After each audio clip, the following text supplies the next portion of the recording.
আসসালামু আলাইকুম, আপনারা সবাই কেমন আছেন? আজকে অন্যরকম আরেকটি ভিডিও নিয়ে আসলাম। এখানে আমরা নিয়েছি অনেক আগে 1 কেজি আমরা বাসায় আনছিল, কিন্তু খাওয়া হইতাছে না। ভাবলাম যে আমরা আচার বানাই। আমি এর আগে কখনো বানাইনি, আজকে প্রথম বানাবো, সেটা আপনাদের সাথে শেয়ার করব। দেখতে থাকেন। প্রথমে আমড়াগুলো আমি বড়িতে চুইলা নিব।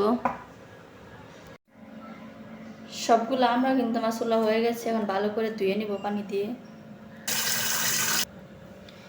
আমড়াগুলো কিন্তু ভালো করে ধুয়ে যে এরকম করে কাটা নিয়েছি, আর আঠিগুলো আমি নিয়েছি।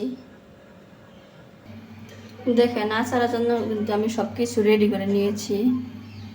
আর এখানে কিন্তু তেলটা গরম হয়ে গেছে, এর মধ্যে দিয়ে দিব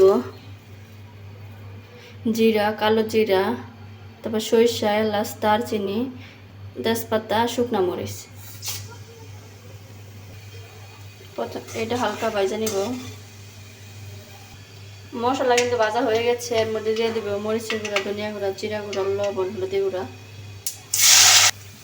দিয়ে দিব পানি। এখন মশলাটা কিছুক্ষণ কষিয়ে নিব। এ পর্যায়ে দিয়ে দিব চিনি। চিনিটা গলার পরে কিন্তু আমি আমড়াটা দিয়ে দিব। চিনিটা কিন্তু গলা গেছে, এখন দিয়ে দিব আমড়া। এখন আমড়াটা ভালো করে মিশিয়ে নিব। মেশানো কিন্তু হয়ে গেছে, এখন চুলাটা আস্তে দিয়ে দিব, চিনি আস্তে আস্তে সিদ্ধ হয়। আচারটা কিন্তু এই পর্যায়ে চলে আসছে। এটা আরো শুকাইয়ে নিব, শুকালে আরো কালারটা ভালো আসবে। এই পর্যায়ে দিয়ে দিব জিরা গুঁড়া,